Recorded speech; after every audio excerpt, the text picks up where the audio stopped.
Good afternoon, friends. Stephen and Yana Ben-Nun with Israeli News Live, and we have our very favorite and special guest, Phil Tourney, returning with us again. He is a survivor of the USS Liberty attack that happened on June the 8th, 1967, during the Six-Day War, where Israel claims, oddly enough, mistaken identity. I guess you couldn't see the U.S. flag, even though they flew so low that you could tell the color of the pilot's eyes practically.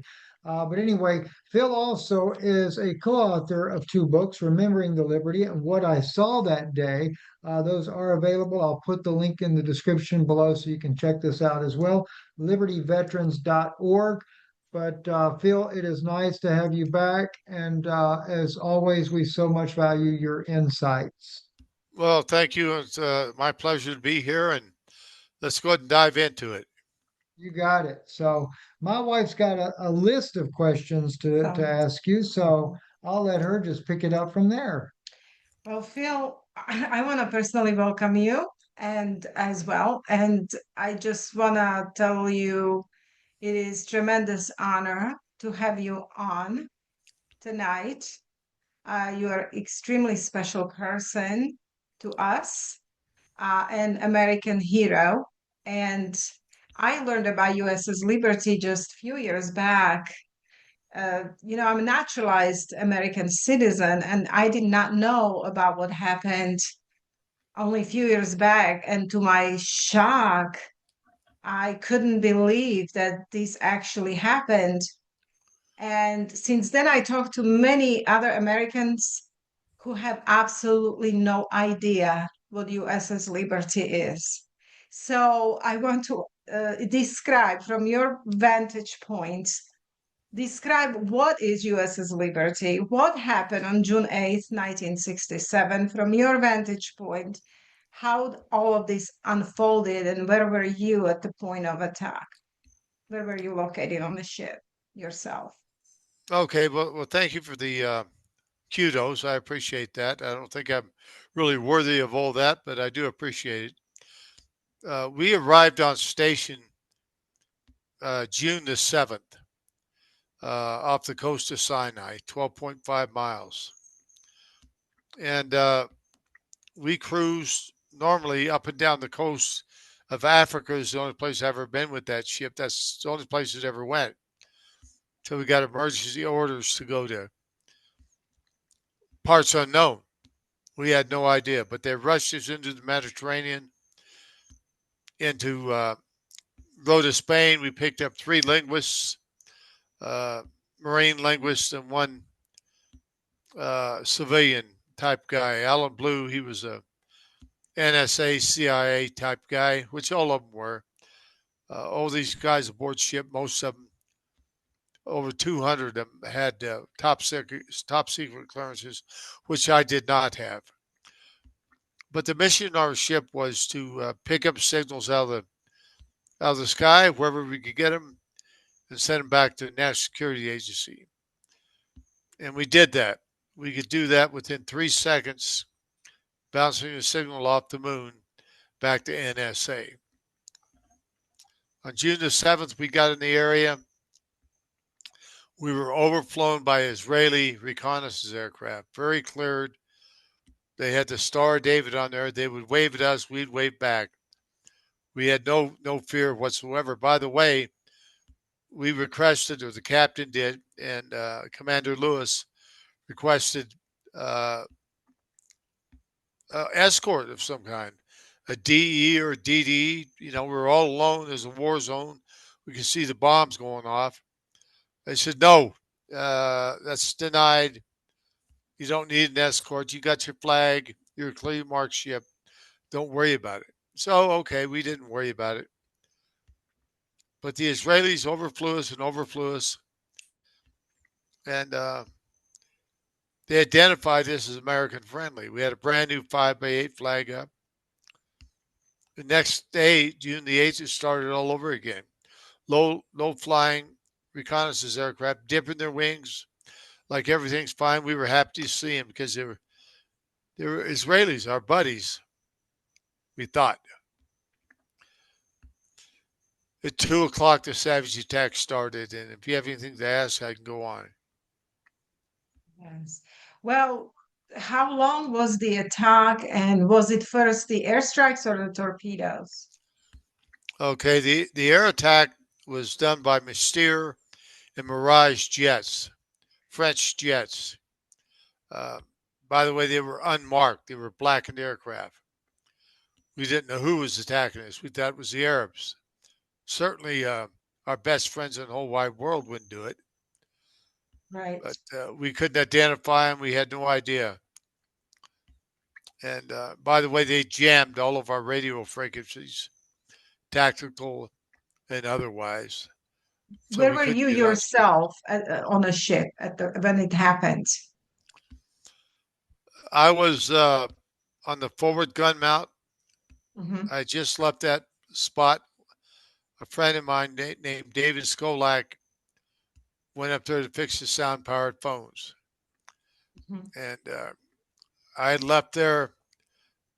The old man was out on the bridge. I said, well, this is not a good place to be lollygagging around because he was old, spit and polish. So I left the area. Just as soon as I walked back to my workspace, 30 seconds later, the attack began. So it started from the air then. Oh, yes, Mystère Mirage jets. There were at least 30 sorties over our ship within a 25-minute period. Good. So because some records, if you are online and Wikipedia, I think they're saying it was 5 minutes, but you say it was 25 minutes. Yes, at least 25 minutes, and that's being very grateful. Yeah. But I mean, they dropped napalm on us. Uh, they they shot anything that would move on board. It didn't matter where you were at; you weren't safe.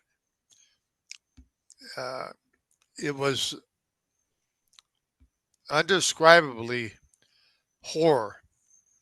Yeah. Uh, they had knocked out all of our antennas except one. Terry Haldebardier took it offline because it You had wasn't too. American flag, right? You had American flag on your ship. Well, So yeah, there's they no way that they couldn't see it. no, they identified us as American friendly even before the attack started. Okay. They shot down two of our flags, two 5x8 brand new flags, clear as hell. You see, we're American, and the whole markings were American.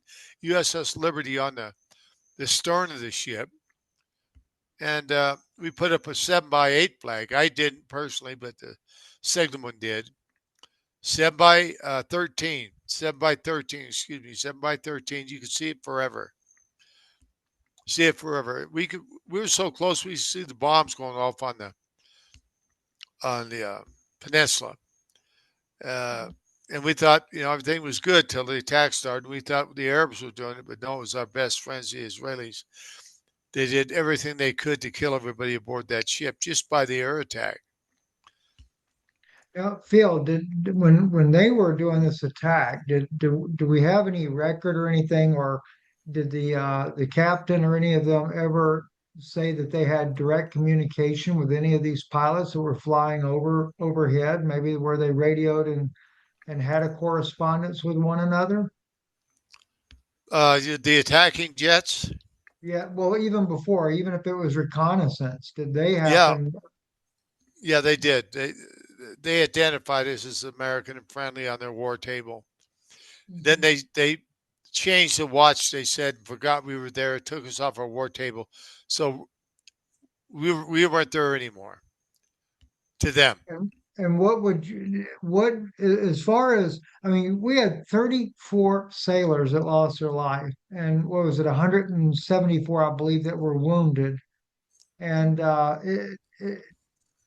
with those that have survived, have the survivors ever surmised as to why they feel that Israel, knowing that this ship was there, having it on the war table, and then suddenly claiming that somebody took it off, why would they attack the ship? What do you think the purpose this was for? Well, the purpose was they wanted to sink us fast, blame it on Nasser in Egypt, and get us into World War III. That was the plan. That was the plan. When the attacking jets left, of course, what they did to us was bad enough, but here comes 3 mortar torpedo boats at us. Then and only then did we find out who our attackers were. We thought they were there to help us because they were flying the Star David. No, they weren't there to help us. They were there to sink us. The torpedo attack went on for another hour and a half. Hour and a half. Over and over again, they circled our ship. They fired 5 torpedoes at us. 5. Did And one hit you, the, go ahead. I'm sorry, did you later hear from the intelligence, like NSA, that they had some sort of a record where Israelis were saying that they actually wanted to sink the ship? Well, I don't have that conversation per se, but it's very obvious that they wanted to sink the ship.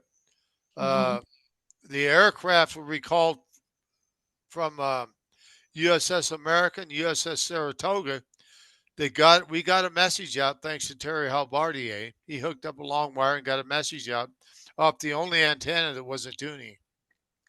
Rockstar, under attack by an unknown jet aircraft. Immediately, Captain Tully off the Saratoga launch. They were recalled by McNamara. Do not help Liberty. Return to base. Do not help Liberty. They denied his rescue aircraft. Then they relaunched again. This time the American launched. Fighter aircraft to come to our aid. Johnson got on the phone. He says, I do not help Liberty. I could give a GD about a few dead sailors. Return to base. Return to base. And they did. They left us out there for another hour and a half to be slaughtered.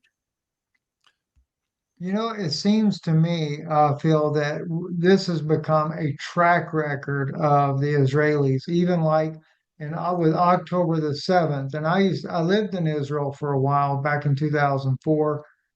Been through suicide bombing myself, so I knew how fast the Israelis can react to any type of disaster. Normally, within just a few minutes, they have soldiers, police, everything you can think of is on the scene. And in October the 7th, when Hamas breaks through the fence line, the strongest security in the world, no less, with sensors on the fence and the ground and everything else. And then 8 hours, the military was told to stand down.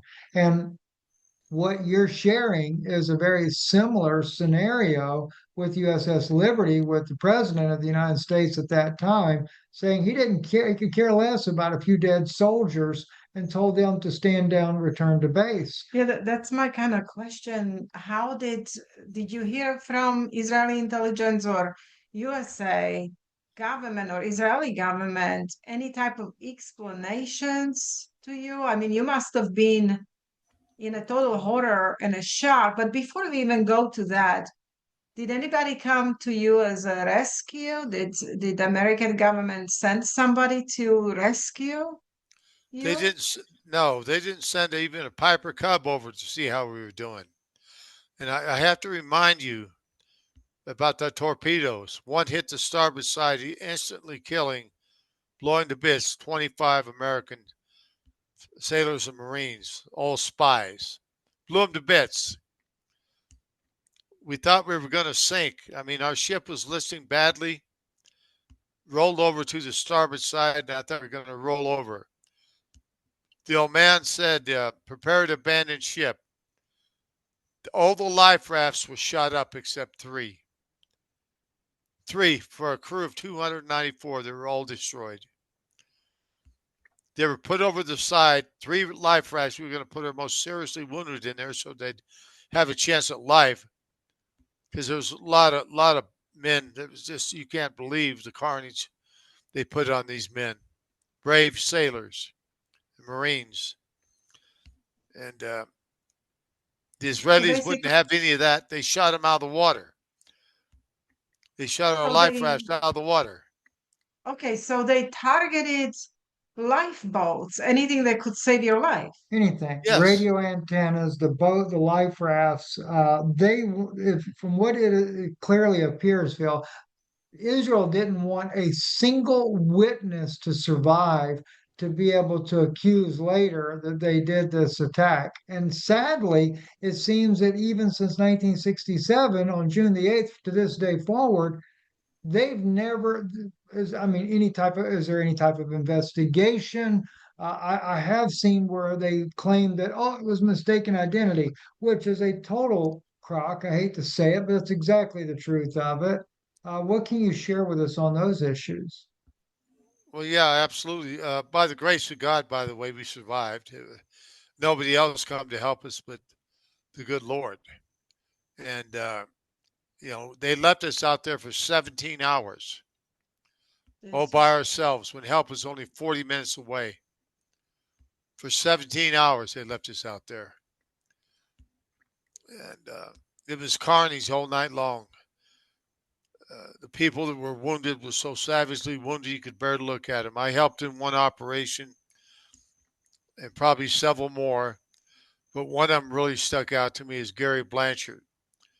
He was hit, and he was hit real bad. Doc Kiefer was going to operate on him.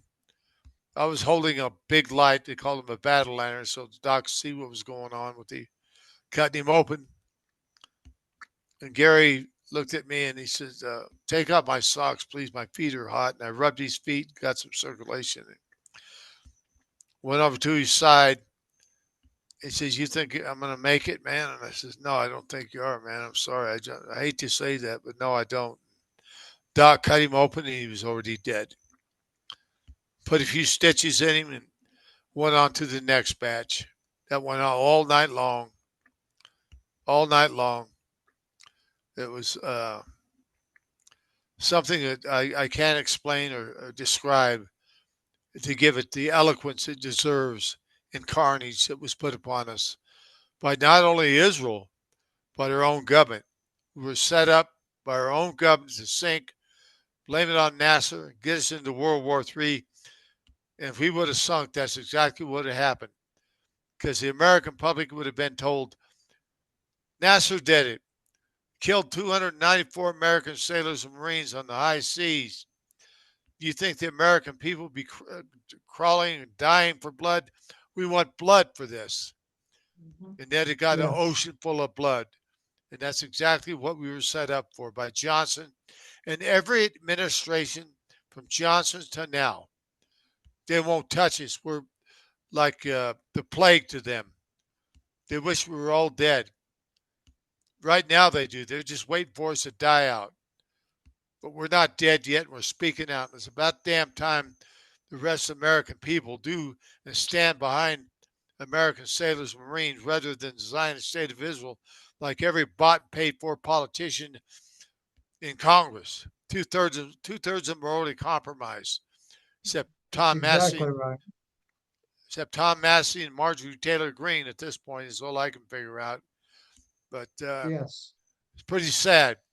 They won't it is. investigate us because they know what the truth is, and they're afraid of it.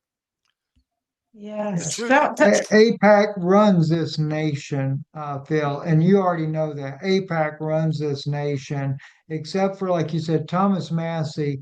I couldn't believe that the man had that much courage. And but I'm sure APAC is working on trying to get him out of office. But so far, he has been successful in continuing to win his campaign. Even after he came out with Tucker Carlson right before the elections, he still won. So the thing is, though, is Israel is they control the House, they control the Senate, they control the president, and people are just blinded to that. And sadly enough, a lot of especially the Zionist Christians, they're just as blind as the rest of them. They all are praising Israel, while Israel killed 34 of our sailors and wounded 174 of them, tried to kill everybody on the ship, and people don't seem to see through all of their uh, staged events to be able to create more war. and they could, and why do they cheer them on? Even like now, all these children dying, not just Gaza though. You got Syria, you got Lebanon, you got the West Bank. I mean, they just at this point it's gotten completely out of control. Well, yeah, I agree 100%. Who's funding it all? We are. Mhm. You know, the Trump administration is right now. They just broke off talks again, said that we can't come to terms with Hezbollah. They're not Hezbollah, but Hamas. Hamas. Mhm. So, I mean, now look what's going to happen. I mean, this is ungodly. You can't be a thinking person with a conscience and go for this. What's going on? The world's got to wake up before it's too damn late. If it isn't too late already. Yes. I wanted to for you to describe to people who maybe hear about this very first time. When you got off the ship, you were told not to speak about it. They silenced you. Can you describe what they told you, the survivors? Well, actually, the Admiral Kidd in Ward Boston, he was a JAG officer. He came aboard our ship uh, 2 days after the attack, and he queried all the survivors that weren't taken off. It was a skeleton crew, and I was part of that crew. I was in sick bay, and yes, each and every one of us to tell him everything we saw, everything we heard, and we did. You know, I asked the admiral took off his stars.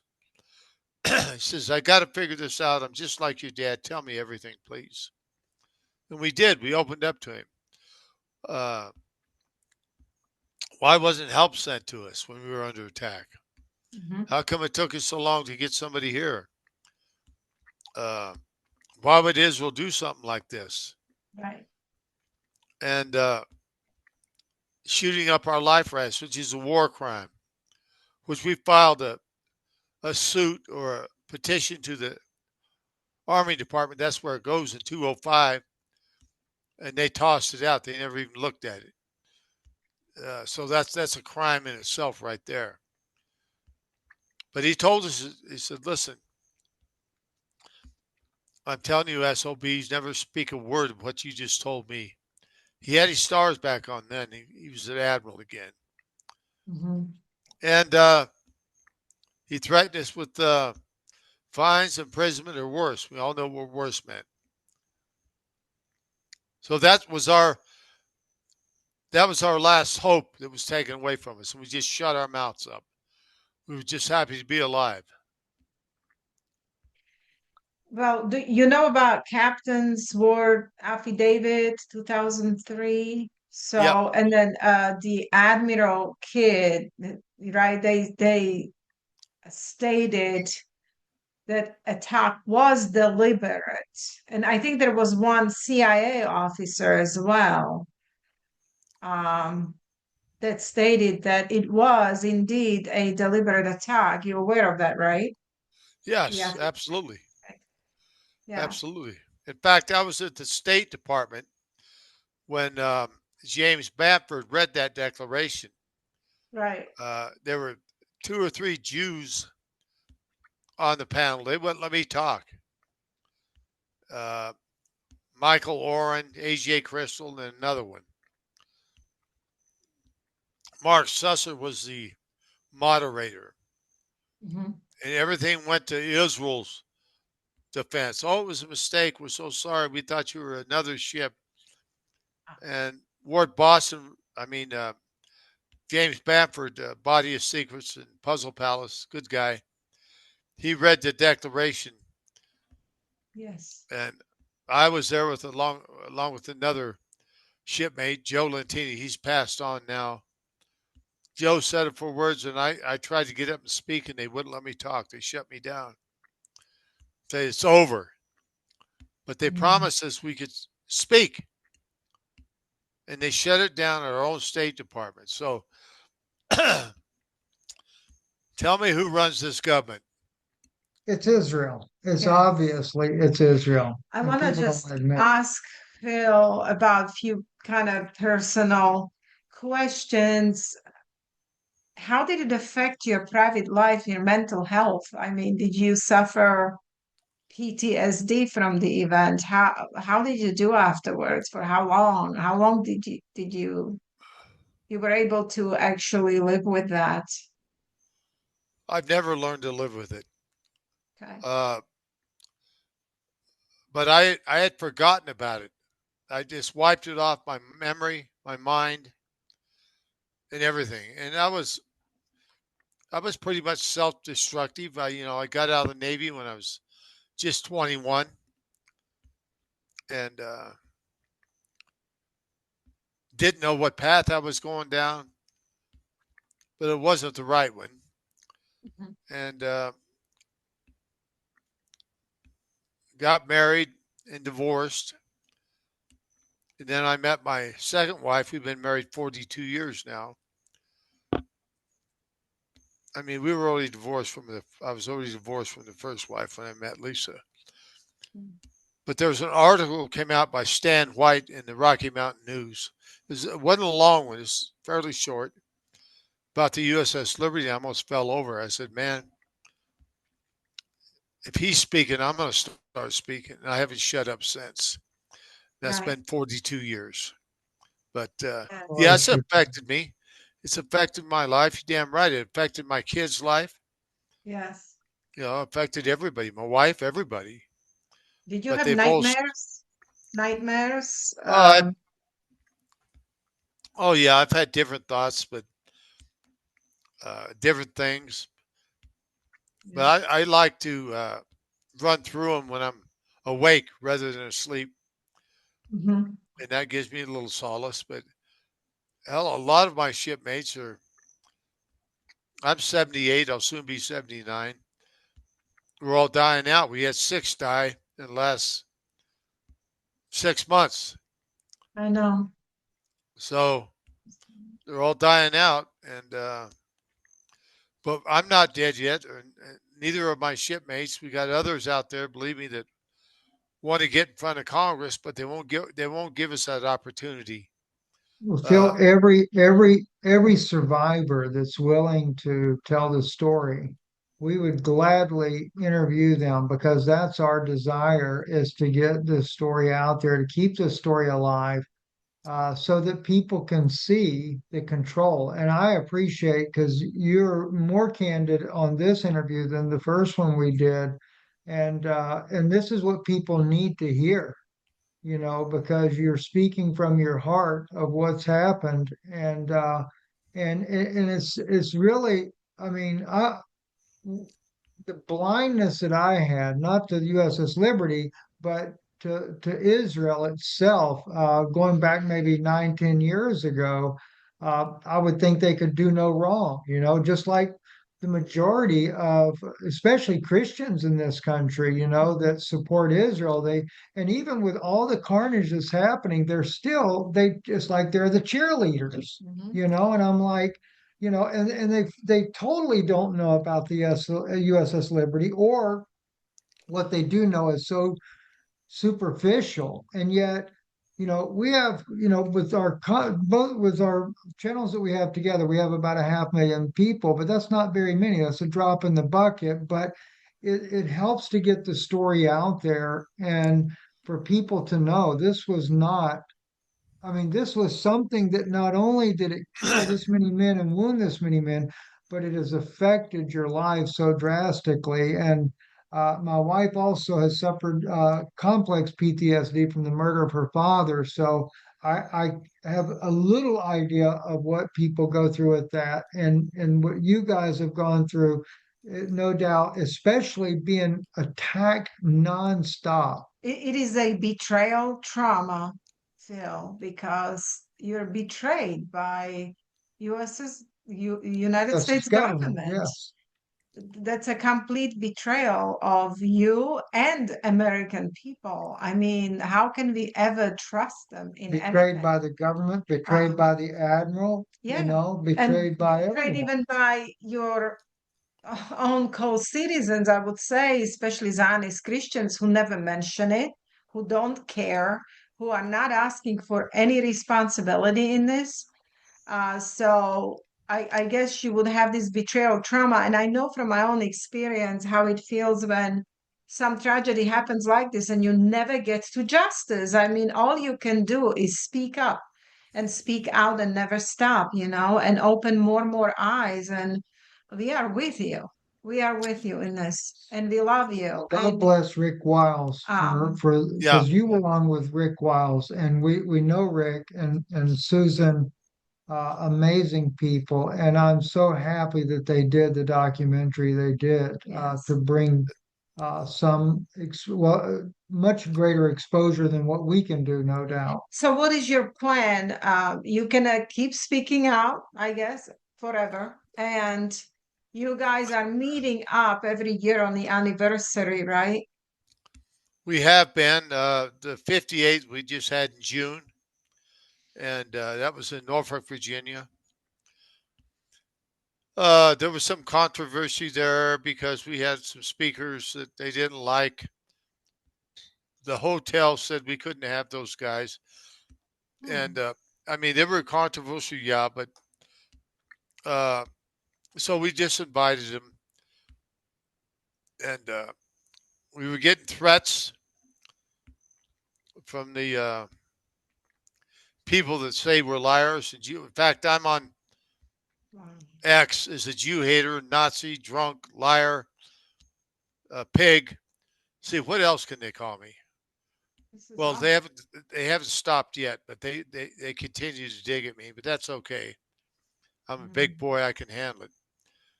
But the truth Well, matters more than none of anything. that is true, though, and I know that we know that, and we want you to know that as well. Uh, Well, you know that the other side wants their own interpretation of all this, and they're going to do everything they can to preserve their side of the story and not tell the truth. So, of course, you're going to have attacks like these. there's one thing I want to ask you about, Phil, too, because when you mentioned earlier, and I think it's very important for people to know, when Israel tries to say, oh, mistaken identity, why then did Israel send attack jets with, if I remember right, Phil, from our last interview, they were not marked when they came back to attack you. Is that correct? That's correct. They were Mystere Mirage jets, 30 sorties. That they just listen. They just wanted to. They thought they'd sink that old World War II ship real fast. Get it on the bottom, and they got it, man. 294 American sailors and Marines murdered by Nasser. That was the plan, but we stopped their plan by the grace of God. And my future, holds a lot of candles.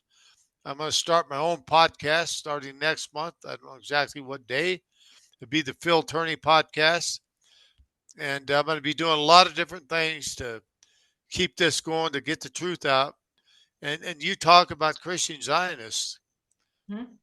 I went to a church, a local church here that's got an Israeli flag outside and spoke and told them a story. This was right after October the 7th. Mhm. And they were still praying for Israel, Yeah, I still know. praying for Israel because the Schofield Bible's got him on the wrong route. They need to That's go to right. the King James version and learn it all. And another dear friend and confidant is Pastor Chuck Baldwin, Liberty Yes. Fellowship in Kalispell, Hmm. along with Rick. These guys are steadfast. Candace Owens, another great person. Uh, Yes. Yes. Jake Shields, Dan Bazurian, uh, Clayton Morris, uh, Owen Schroyer. I've been on all their shows and more.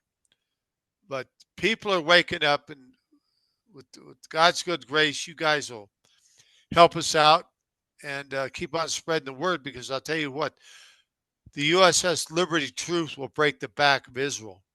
It will absolutely break the back of the Zionist state and APAC. Yes. Mhm. I'm so glad to hear that too. And of course, Chuck Baldwin, I've known Chuck for many years. He's a good friend of ours as well. And and would love to meet Candace Owen. She's such a brave young woman to be doing what she's doing, taking a lot of heat for what she says. But Phil, the thing is that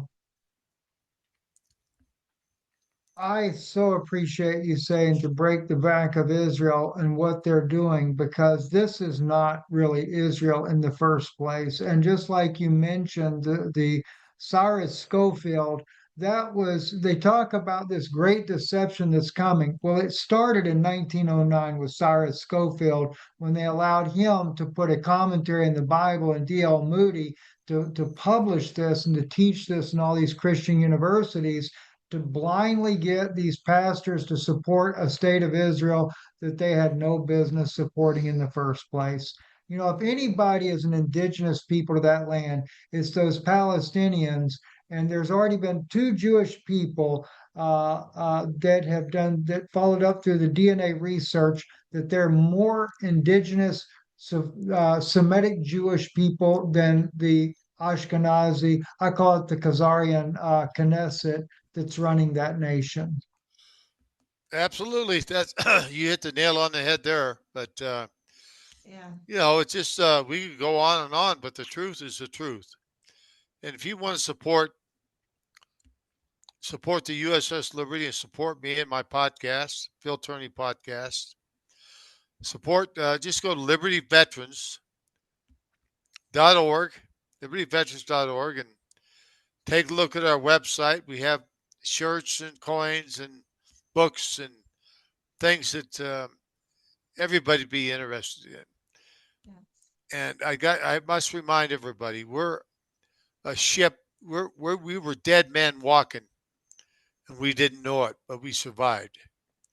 Yeah. And we're still walking, and we're talking, and Yes. nobody listens to us, especially the government of the United States and Israel.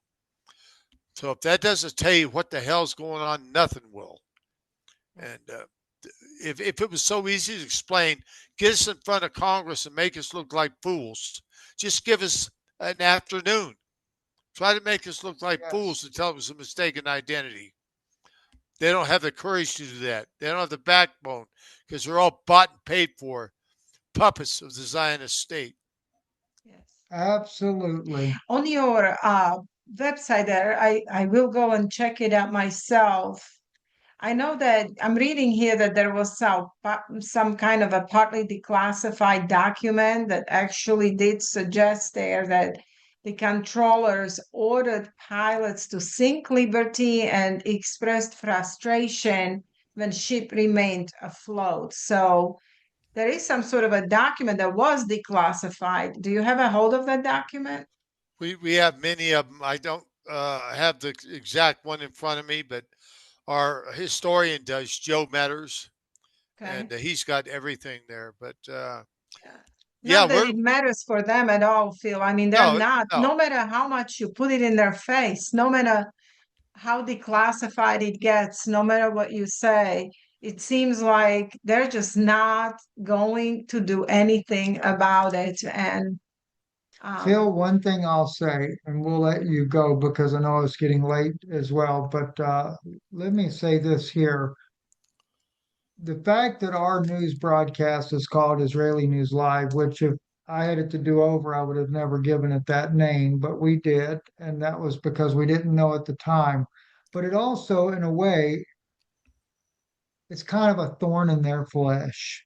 They hate it when we do these type stories because people see Israeli News Live and they think, well, pro-Israel channel, they come watch it. So we get a lot of people that need to hear this come and hear. yeah, And I want to thank you and I want to just invite anyone that you know that wants to get the word out, whether they come on with you or however they want to do it. We're doing everything we can to also get this message out to the world. yes. Okay, Steve, I'll tell you what. I'll get as many survivors as I can to come Mhm. on your Perfect. show, and Yes. they're going to come on mine too. And you want to hear the real nitty gritty, and a lot of things you never heard before. You're going to get it I on want to my hear the podcast. nitty gritty. You can believe it. So we're going to, as soon as you air the first broadcast, let me know because I want to make sure people are watching as you guys do this. Okay, I appreciate it, and I will say this to both of you. Thank you so much for the honor of being here, and I will reiterate this. I mean, tell you what really is in my heart. You know, the mightiest Air Force, Navy, Army in the Middle East at that time couldn't sink us. God's chosen people couldn't sink us because God was on our side. He held that ship up. So who do you Yes. think is God's chosen people? You got it right. And I just did a message this morning talking about that very thing. I Absolutely. love So it. God bless you guys. Have a good God evening. bless you, Thanks for Phil. the invite. Thank God you. bless you, Thank you. Phil, and just tell all of the others we love you. You are our heroes, and we Well, are we with love you. you too, sweetheart. I'm sorry to hear about what happened to your dad, too, by the way. Sorry Thank you. about that. You bet. Take care. Take care, Phil. Bye bye. Bye bye.